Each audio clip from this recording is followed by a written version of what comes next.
Bit చూడండి అమ్మా. Antonyms in context, సందర్భానుసారం యాంటోనిమ్ని identify చేయటం. చూడండి, one should not always be hard, ఇక్కడ అండర్లైన్ చేశారు, ఆన్ వన్స్ సబార్డినేట్స్. ఇక్కడ వన్ అంటే ఒక వ్యక్తి, తన కింద సబార్డినేట్స్ అంటే తన కింద పనిచేసే ఉద్యోగుల పట్ల ఎలా ఉండాలి? నాట్ ఆల్వేస్, ఎప్పుడు ఉండకూడదు. ఎలా ఉండకూడదు? హార్డ్. హార్డ్ అంటే కఠినంగా కాదు, గట్టిగా కాదు, అంటే జాలి లేకుండా మాట్లాడకూడదు అని. జాలి లేకుండా అన్న మీనింగ్ హార్డ్ అంటే, సిచ్యువేషన్ బట్టి. మరి యాక్చువల్గా ఫిజికల్గా హార్డ్ అంటే కఠినం, దానికి ఆపోజిట్ ఏమవుతుంది? యాంటోనిమ్ సాఫ్ట్ అవుతుంది ఫిజికల్గా. కానీ ఇక్కడ సిచ్యువేషన్ ప్రకారంగా చూస్తే అది అవ్వదు. ఎలా ఉంటుంది? హార్డ్కి ఆపోజిట్ దయా అని రావాలి. ఓకే, చూద్దామా ఒకసారి.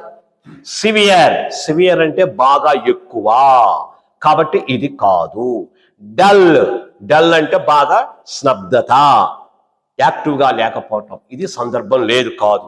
సాఫ్ట్, సాఫ్ట్ అంటే దీనికి ఫిజికల్ గా ఆపోజిట్ ఇదే, కానీ చాలా మంది ఇదే అనుకుంటారు, కానీ తప్పు. ఇది ఇన్నర్ మీనింగ్, ఇంటర్నల్ మీనింగ్. ఎలాగా? క్రూయల్, దుర్మార్గం అంటే దీనికి సినోనిమ్ అవుతుందా అంటే కాదు, అది వేరు ఇది వేరు, సో ఇది కూడా కాదు. లాస్ట్ ఆప్షన్ చూడండి, కైండ్.